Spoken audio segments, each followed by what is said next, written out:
Bonjour les secondes, cette vidéo pour vous expliquer comment résoudre l'exercice 157 page 91 du manuel qui est à faire pour lundi 17 mai.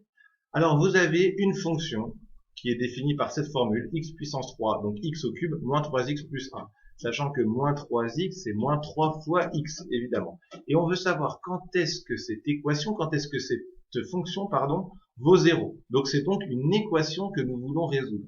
Or, cette équation, nous ne savons pas la résoudre algébriquement. Si je passe le moins 3x de l'autre côté, ça fait plus x, ou je reste, on a toujours ce x cube, et je ne vais pas réussir à trouver x égale la solution.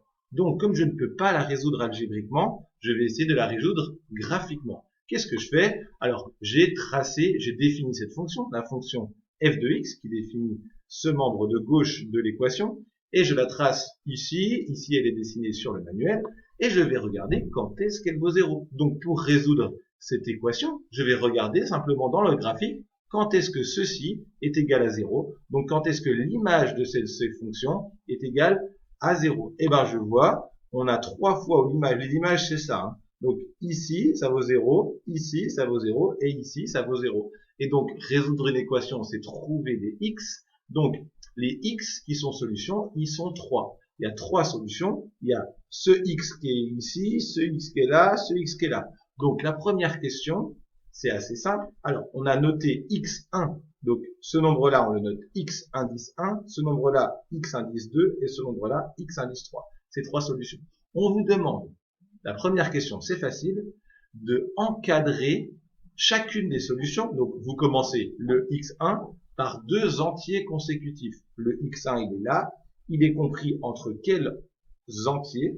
Eh ben, il est compris entre ici et là. Vous regardez sur le graphique, ici c'est 1, 0, moins 1, moins 2, moins 3. Donc vous voyez bien ici le x1 il est compris entre quel entier? Ici le x2 il est compris entre quel entier? Et ici le x3 compris entre quel entier? Hyper simple la question 1.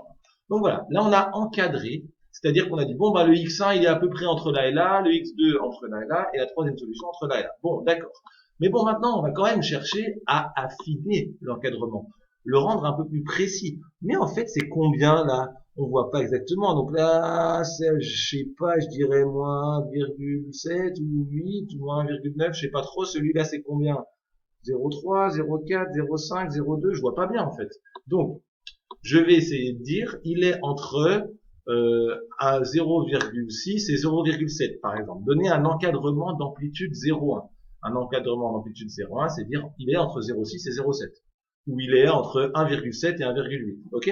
Donc, on va chercher à encadrer x3. Donc, ce nombre-là, entre quoi et quoi il est, avec une méthode algorithmique. Ça s'appelle un balayage. Donc, qu'est-ce que je fais? Je vais prendre une fonction, je vais définir la fonction f, et ensuite définir un pas, le pas c'est 0,1, et ensuite au début partir de 1. Pourquoi le x il part de 1? Donc le x il part de 1 ici, et je veux m'approcher le plus de ce x3, de la troisième solution. Donc je pars de 1 et petit à petit, je vais me décaler de 0,1, 0,1, 0,1, 0,1 jusqu'à arriver au niveau de la solution, et je vais pouvoir encadrer ma solution x3 par deux nombres de 0,1 d'amplitude. Alors qu'est-ce que je vais faire? Qu'est-ce que fait mon algorithme? Il définit une fonction, ensuite, il commence de 1 et il calcule f de x. Si le f de x il est plus petit que 0, si le f de x il est négatif, je vais continuer d'avancer. C'est-à-dire que le x il vaut 1 au début et je vais lui rajouter x plus h. Je vais lui rajouter x plus 0,1. Donc qu'est-ce qui se passe? Je me mets sur 1. Je regarde si c'est négatif. Ouais, c'est négatif, donc je me rapproche, j'avance de 1. Donc je vais mettre à 1,1. À 1,1, je vais regarder combien vaut x. Ah, il est négatif. Donc tant qu'il est négatif, f de x, j'avance encore de 0,1. Je me mets à 1,2. 1,2, je regarde f de x. S'il est négatif, je continue. Bref, tant qu'il est négatif, je continue d'avancer. Au moment où je vais passer positif, alors le nombre d'avant était négatif, je continue, je calcule f, et si le f il est positif, à ce moment-là, j'arrête. J'arrête de continuer à calculer parce que je sais que je suis arrivé à la solution, j'ai passé la solution 0. C'est-à-dire que je suis passé de négatif à positif, donc c'est ce moment-là où j'ai croisé 0, donc c'est le moment-là où j'ai trouvé la solution x3. Donc, qu'est-ce que je vais faire? Je vais arrêter d'avancer.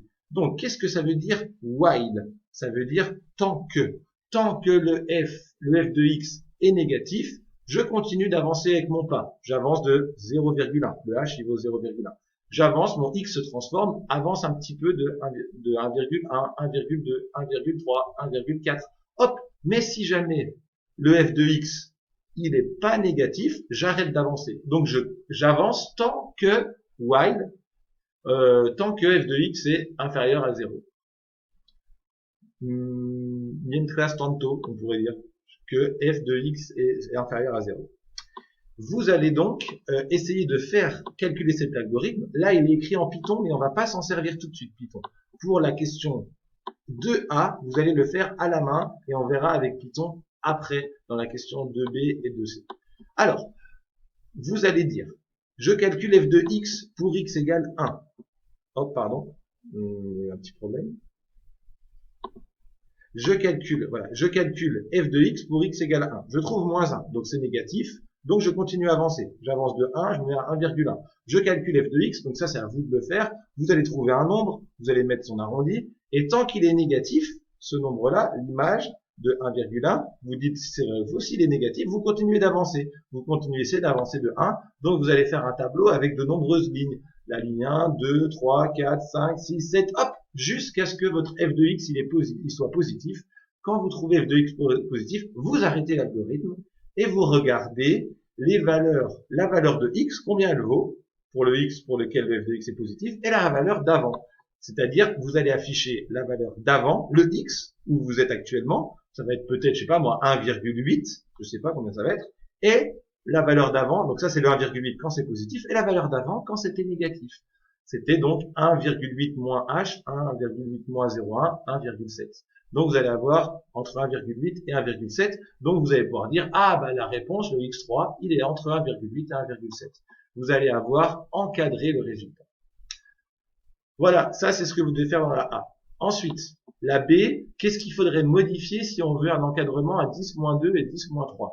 Donc, qu'est-ce qu'il faut modifier dans cet algorithme, soit sur le Python, soit sur l'écriture de l'algorithme normal, comme ça, vous allez dire, ah ben, il faut modifier cette valeur-là. Donc c'est une valeur que vous voulez modifier si vous voulez encadrer de façon plus fine. C'est-à-dire que le 10-2, ça veut dire vous voulez encadrer à 0,01. Vous voulez pas encadrer comme ceci là, à 0,1, vous voulez cette fois encadrer à 0,01.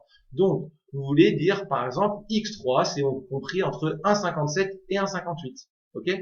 Ou alors, x3, c'est compris entre 1,63 et 1,64. Un encadrement plus fin. Vous devez donc modifier quelque chose si vous voulez un encadrement à 10-2 ou un encadrement à 10-3 encore plus fin. Et maintenant, la partie la plus intéressante de l'exercice, programmer sur Python ce programme. Donc, vous avez ce programme qui est écrit ici. Vous allez aller dans replit.com, comme ce qu'on fait en SNT, et vous allez programmer ce programme-là. Qu'est-ce qu'il fait? Ici, vous allez dire déjà qu'est-ce que c'est que la fonction x. Pourquoi? Parce que quand vous allez écrire f de x là, quand vous calculez f de x, il faut dire à Python déjà c'est quoi la fonction f de x. Donc, quand vous allez écrire ceci, donc vous allez dans replit, vous allez dire def f de x, c'est-à-dire je définis la fonction f de x, et vous allez voir, quand vous tapez sur entrée, quand vous allez à la ligne, automatiquement Python, il va effectuer un décalage. Pourquoi il se décale? Ça veut dire que là, ce décalage, le fait que ici, ça soit, vous avez vu, c'est pas à la ligne, là il y a un petit décalage, ça veut dire que je suis en train de définir la fonction x. Et qu'est-ce qu'elle fait, la fonction f de x? Elle renvoie, return, elle renvoie x puissance 3, donc le x puissance 3, là, ici, x puissance 3, x cube, il s'écrit en Python x étoile étoile 3. Donc vous écrivez x puissance 3, moins 3 fois x, 3 étoile x, ça c'est les astérix pour faire fois en Python, et voilà, c'est bon, là vous avez terminé. Pensez bien à revenir à la ligne, parce que quand vous faites entrer là, vous allez continuer à être décalé, mais sauf que vous voulez pas continuer à être décalé, vous voulez revenir à la ligne pour continuer à faire le programme. Donc pensez bien, quand vous faites entrer, il faut après appuyer sur supprimer pour revenir à la ligne. Et après, continuer le programme. Ensuite, vous allez faire le programme, donc le programme, ceci. Et donc ce programme, vous allez écrire, là, comme c'est marqué, il y a juste un petit bug. Quand vous allez faire fonctionner le programme, Python, il n'arrive pas bien à arrondir. Il n'a pas bien arrondi. Donc ce que moi je fais, c'est que je rajoute une pénultième ligne je demande à Python d'arrondir. Je lui demande d'arrondir le x à un chiffre après la virgule. Ici, pour après qu'on ait ce qu'on cherche ici à un chiffre après la virgule. Et donc après vous ferez plutôt, quand vous ferez un encadrement à 2 chiffres après la virgule, vous mettrez un encadrement à 2 chiffres après la virgule. Ici, qu'est-ce qu'il fait? Qu'est-ce qu'il fait Python ici? While, tant que, pareil, il va à la ligne. C'est-à-dire que tant que f de x est plus petit que 0, tant que le f de x est négatif, tant qu'on est là, tant qu'on est encore dans les négatifs, vous continuez à faire avancer le x. Donc ceci-là, c'est ce que je fais ici tant que f de x est inférieur à 0. Mais là, vous avez vu, regardez, qu'est-ce qui se passe? Si je suis plus à la ligne, ici, cette partie-là, c'est ce que je fais à la fin. Ici, c'est une boucle. Ici, c'est je fais ça plusieurs fois, ce x égale x plus h, je le fais plusieurs fois tant que f de x est égal à 0. Et quand le f de x il est supérieur à 0, quand il devient positif, j'arrête de faire ça et je fais la fin du programme. Ça, c'est la fin du programme quand le x f de x est devenu positif.